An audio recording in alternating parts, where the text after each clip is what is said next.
विदाई के वक्त सिमरन अपने पिता से लिपट कर खूब रोती है। बाबा बाबा, मुझे आपकी बहुत याद आएगी, अब मैं कैसे रहूंगी आपके बिना। बेटी, जब भी तेरा मन करे तो आ जाना, ये घर हमेशा तेरा ही रहेगा। जा बेटी, अब अपनी माँ से भी मिल ले। माँ, मुझे आपने जो भी प्यार दिया उसके लिए शुक्रिया। अब ज्यादा ड्रामे मत दिखाओ और अब जा यहाँ से। ये कहकर रमोला उसे धक्का देती है कि तभी उसका पति नैतिक उसे संभाल लेता है। क्या हुआ, तुम गिर कैसे गई?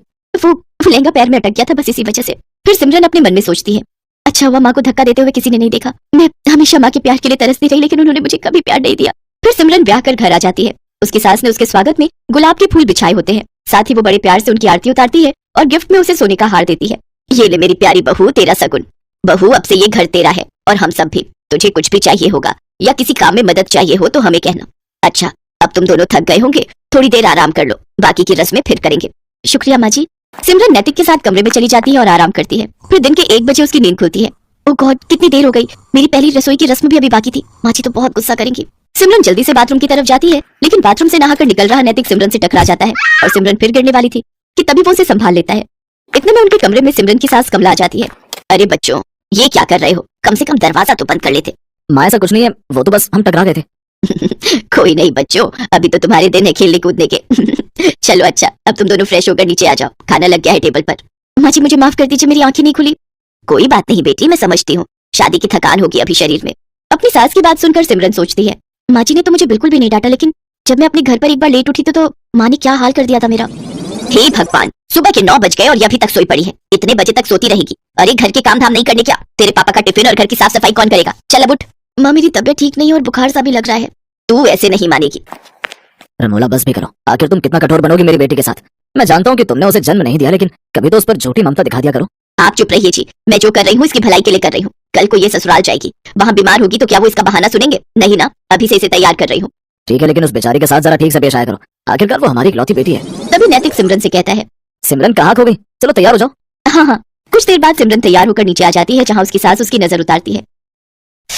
थु, मेरी बहू को किसी की नजर ना लगे। मेरी प्यारी बहू, अब खाना खा ले। वो सब मिलकर खाना खाते हैं। फिर सिमरन प्लेट उठाने लगती है तो उसके हाथ से एक प्लेट नीचे गिर जाती है और टूट जाती है। माँ जी मुझे माफ कर दीजिए, वो मैं कोई बात नहीं बहू। अरे क्या हुआ बहू, तू इतना घबरा क्यों रही है? कुछ भी तो नहीं हुआ, बर्तन है, टूट गया तो क्या दूसरा आ जाएगा?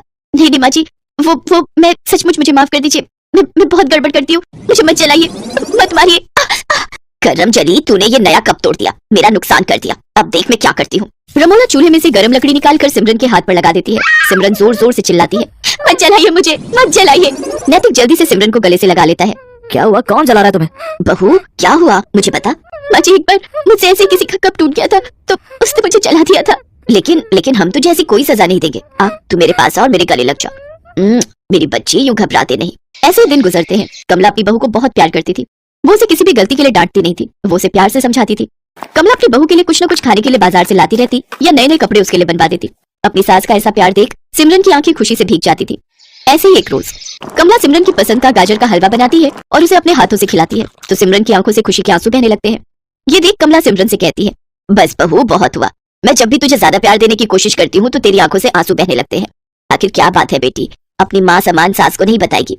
माँ जी, आप तो बहुत अच्छी हो और मुझे बहुत प्यार करती हो। लेकिन तभी दरवाजे पर दूध वाला आता है। सिमरन को देखकर उसकी नजर उस पर फिसल जाती है और वो उसका हाथ पकड़ लेता है। छोड़ो छोड़ो मुझे, छोड़ो। एकदम मलाई की तरह मखमली हो तुम तो। तभी कमला भी वहाँ आ जाती है और उसे देखकर दूध वाला कहता है, माँ जी देखो ना, आपकी बहू मेरा हाथ पकड़ रही है। कमला जोरदार थप्पड़ उस दूध वाले को मारती है। नास पिटे, तू मेरी बहू पर इल्जाम लगाएगा, उसे छेड़ेगा, ये ले। कमला उसे मारकर वहाँ से भगा देती है। अपने ऊपर अपनी सास का भरोसा देखकर सिमरन रो पड़ती है और अपनी सास के गले लग जाती है। आप बहुत अच्छी हो माँ जी, आपने मुझ पर भरोसा किया, नहीं तो माँ तो। क्या माँ बहू, आप पूछ रही थी ना कि आपका ज्यादा प्यार पाकर मेरी आंखें नम क्यों हो जाती है? क्योंकि बचपन से लेकर आज तक मैं जिस प्यार के लिए तरसती रही, वो प्यार आपने मुझे दिया है।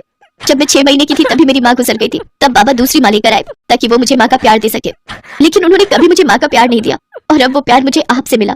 जैसे आज दूध वाले ने हरकत की, ऐसे एक बार मेरे यहाँ के दूध वाले ने मेरे साथ की थी, लेकिन माँ ने उसे गलत ठहराने की जगह मुझे गलत समझा था।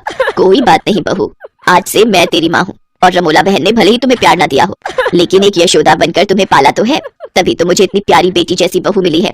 तभी दरवाजे पर रमोला और मनोहर खड़े होते हैं। ये सब बातें सुनकर उनकी आंखों में आंसू आ जाते हैं। रमोला को अपनी गलती का एहसास हो जाता है और वो सिमरन से माफी मांगती है। उस दिन के बाद सिमरन को अपनी सौतेली माँ और सास दोनों से बहुत प्यार मिलता है। हस्तिनापुर गांव में शंकर अपने 2 बेटों और पत्नी के साथ कच्चे मकान में रहता था। शंकर के घर की हालत कुछ ऐसी थी कि बस 2 वक्त की रोटी का गुजारा ही निकल पाता था। शंकर अपने बेटों को पढ़ा लिखा कर बड़ा आदमी बनते देखना चाहता था, इसीलिए वो दिन भर ईंट की भट्टी में मेहनत मजदूरी करता। उसका बड़ा बेटा अरुण जैसे ही अपनी पढ़ाई पूरी करता है तो वो अपने पिता से कहता है, पिताजी अब मेरी पढ़ाई पूरी हो गई तो अब कल से मैं भी आपके साथ काम पर चलूंगा। अरे ये तू कैसी बात कर रहा है अरुण? इतने सालों तक खुद को ईंट की भट्टी में जलाकर मैंने तुझे इसलिए नहीं पढ़ाया लिखाया कि तू भी मुझ जैसा काम करे। अरे मैं तो चाहता हूँ कि तू पढ़ लिख कर कोई बड़ी नौकरी करे, तो पैसे कमाने के लिए मेरी तरह मजदूरी ना करे। और तू नौकरी के लिए शहर जाने वाला था ना, फिर क्या हुआ? पिताजी शहर जाने के लिए खर्चा ज्यादा है, वहाँ जाने का किराया, रहने के लिए किराए का घर, राशन पानी, इन सब का खर्चा बहुत ज्यादा है। जब तक नौकरी नहीं लग जाती तब तक इन सब के लिए हम गरीब इतने पैसे कहाँ से लाएंगे? तो इन सब बातों पर ध्यान मत दे और शहर जाने की तैयारी कर, बाकी सब मैं संभाल लूंगा। अरुण के शहर जाने के लिए शंकर अपनी थोड़ी सी जमीन को बेच देता है और उन पैसों को अरुण को दे देता है।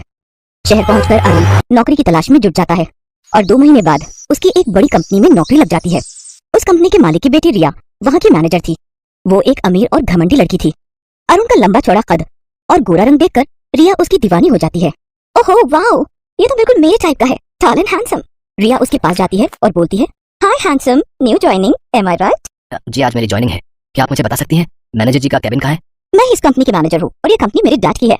लेट्स गो, मैं तुम्हें तुम्हारा काम समझा देती हूँ। कुछ दिनों में दोनों में अच्छी दोस्ती हो जाती है और दोनों एक दूसरे के करीब आ जाते हैं। रिया को अरुण से प्यार हो जाता है। अरुण भी रिया को चाहने लगा था, लेकिन अपनी गरीबी के कारण वो चुप रहा। लेकिन आखिरकार एक रोज रिया अरुण को प्रपोज कर देती है। अरुण, आई लव यू और मैं तुमसे शादी करना चाहती हूँ। रिया मैं भी तुमसे प्यार करता हूँ, लेकिन मैं गरीब हूँ और तुम अमीर खानदान से हो, दोनों के बीच जमीन आसमान का फर्क है। ये सब मुझे नहीं पता, मैं सिर्फ इतना जानती हूँ कि मैं तुमसे प्यार करती हूँ और तुम्हारे साथ गरीबी में भी रह लूंगी। रिया अपने घर वालों से बात करती है, लेकिन रिया के पेरेंट्स इस शादी के खिलाफ थे, जिसके चलते रिया उनसे बगावत करके अरुण से शादी करके उसके घर, उसके गाँव आ जाती है। भैया ये आप शहर से किसे ले आए हैं? माँ पिताजी मुझे माफ कर देना, लेकिन ये आपकी बहू रिया है। हम दोनों एक दूसरे से प्यार करते हैं, इसलिए हमने शादी कर ली। अरुण की खुशी के लिए उसके गरीब परिवार वाले रिया को अपना लेते हैं। इसके बाद वो दोनों अपने कमरे में जाने लगते हैं तो राहुल उनका दरवाजा रोकते हुए कहता है, भाभी मुझे पहले पैसे दो तभी अंदर जाने दूंगा मैं। हाँ उफ, दिखा दी ना आखिर अपनी गरीबी वाली आदत। अमीर लड़की देखी नहीं कि पैसे मांगना शुरू। एक तो वैसे ही मैं इतनी थकी हुई हूँ, ऊपर से ये दरवाजा रोक कर खड़ा हो गया। तुम गलत समझ रही हो रिया, ये तो बस एक रस्म निभा रहा है और उसी का नेक तुमसे मांग रहा है। रिया उसको पैसे देकर कमरे में जाती है तो अरुण कहता है, तुम बैठो मैं फ्रेश होकर आता हूँ। भाभी ये रहा आपका कमरा। ओह गॉड, मैं यहाँ रहूंगी? इस कमरे की हालत तो झुग्गी झोपड़ी से भी गई गुजरी है। इससे अच्छे घरों में तो मेरे घर के नौकर ही रहते थे। यहाँ ना तो कोई इंटीरियर है ना ही कोई लोग, ऊपर से ये खटारा पंखा, पता नहीं बाबा आदम के जमाने का लगता है। पता नहीं तुम सब इतनी गर्मी और गरीबी में कैसे एडजस्ट करते हो। वो अपने देवर को गरीबी के ताने दे रही होती है कि तभी वहाँ अरुण आ जाता है तो वो चुप हो जाती है। अगले दिन रिया नहा धोकर आती है तो उसकी सास उससे कहती है, नहा गई बहू, चल आज तेरी पहली रसोई है तो अब जल्दी से कुछ मीठा बना दे। रिया किचन में जाती है तो वहाँ मिट्टी का चूल्हा जल रहा होता है और खाना बनाने के लिए कुछ बर्तन थे। हे भगवान, ये किचन देखकर तो मुझे ऐसा लग रहा है जैसे मेरा ससुराल हड़प्पा संस्कृति में जी रहा है। रिया गुस्से में हलवा बनाती है और अपने ससुराल वालों को खाने के लिए देती है। ऐसे ही कुछ दिन बीत जाते हैं। गाँव में ही एक कंपनी खुलती है जहाँ अरुण नौकरी पर लग जाता है। अरुण जब घर पर नहीं होता तो रिया अपने ससुराल वालों को गरीबी के खूब ताने देती। एक रोज जब उसकी सास पूजा करने बैठती है तो रिया उस पर चिल्लाते हुए कहती है, सासू माँ, आपको पूजा के लिए यही टाइम मिलता है क्या? जब घर के कामकाज का टाइम होता है तो आप पूजा करने बैठ जाती हो। ये सब ढोंग बाद में करना, और ये लो अभी ये सब्जी काटो। और पिताजी आप निकम्मों की तरफ पड़े हो, ये नहीं कि बाजार जाके सब्जी ही ले आओ। और राहुल तू जाकर पानी भर ला, पढ़ने का ड्रामा ना कर, बाद में करियो। जब से आई हूँ तुम सबकी तो ऐश हो गई है। अरुण जब घर पर नहीं होता तो रिया उन सबसे खूब काम लेती और अरुण के आने पर खुद बेचारी बनकर घर के काम करने लगती। कुछ महीनों बाद रिया गर्भवती होती है। ये सब सुनकर सभी घर वाले बहुत खुश होते हैं। उन सबको खुश होता देख रिया उन सबसे कहती है, मैं आप सबसे कुछ कहना चाहती हूँ। मैं नहीं चाहती कि जिस गरीबी में मैं जी रही हूँ उसमें मेरा बच्चा भी जिए, इसलिए मैं अरुण के साथ शहर शिफ्ट हो रही हूँ। मेरे डैड ने हम दोनों को शहर बुलाया है। रिया तुम मेरे माता पिता से मुझे अलग करना चाहती हो? बचपन से मेहनत करके उन्होंने मुझे पढ़ाया लिखाया और अब जब उन्हें मेरी जरूरत है तो तुम मुझे उनसे अलग कर रही हो। मैं कहीं नहीं जाऊंगा, तुम्हें जाना है तो जाओ। तो फिर सड़ते रहो तुम यहीं, मैं तो चली। रिया अपना सूटकेस उठाकर जाने लगती है। तभी रिया की सास उससे कहती है, ठहर बहू, अरुण भी तेरे साथ जाएगा। चला जा बेटा, नहीं तो दुनिया वाले कहेंगे कि हमने तेरा घर तोड़ दिया। इसके बाद दोनों शहर आ जाते हैं। शहर आकर रिया की जिंदगी अच्छी खासी कटने लगी, लेकिन अरुण उदास रहने लगा। उसे रह रहकर अपने गरीब परिवार की याद सताने लगी। ऐसे ही समय गुजरा और रिया ने एक बच्चे को जन्म दिया। अरुण, अरुण, मेरा बच्चा कहाँ है? मैंने उसे गोद में नहीं खिलाया। रिलैक्स रिया, हमारा बच्चा अभी यहीं था, हो सकता है कि नर्स ले गई होगी, मैं अभी जाकर पता करता हूँ। कुछ देर बाद नर्स बच्चे को लाकर रिया को देती है। अपने बच्चे को गोद में लेकर रिया बहुत रोती है, जिसके बाद उसे एहसास होता है और वो सोचती है, कुछ देर के लिए भी मैं अपने बच्चे को खुद से दूर बर्दाश्त नहीं कर पाई तो अरुण के माता पिता उसके बिना कैसे रहते होंगे। तभी अरुण वहां आ जाता है तो रिया रोते हुए उससे माफी मांगती है और कहती है, अरुण मुझे माफ कर दो, मुझे अपनी गलती का एहसास हो गया है। अब मुझे मेरे घर, मेरे ससुराल ले चलो अरुण। उसके बाद रिया अपनी बेटी को लेकर ससुराल आती है और सबसे अपने किए की माफी मांगती है। सासू माँ, पिताजी, राहुल, मुझे माफ कर दो। मैं एक अच्छी बहू नहीं बन पाई अपने सुख के लिए। मैंने आपको आपके बेटे से अलग कर दिया, लेकिन माँ बन के मुझे एहसास हुआ कि अपनों से दूर रहने के बाद कैसा लगता है। मेरा बच्चा अब इसी घर में खेलेगा, जहाँ वो अपने दादाजी के कंधों पर बैठकर पूरे गांव में घूमेगा और अपनी दादी से खूब लाड पाएगा और चाचू के साथ खूब खेलेगा। मैं जानती थी बहू कि एक दिन तुझे अपनी गलती का एहसास जरूर होगा। जो भी हुआ उसे हम सब ने भुला दिया और तू भी भूल जा और अपनी जिंदगी की नई शुरुआत कर। इसके बाद रिया अपने ससुराल वालों के साथ बड़े ही प्यार से रहने लगती है और वहाँ के हर तौर तरीके सीख जाती है।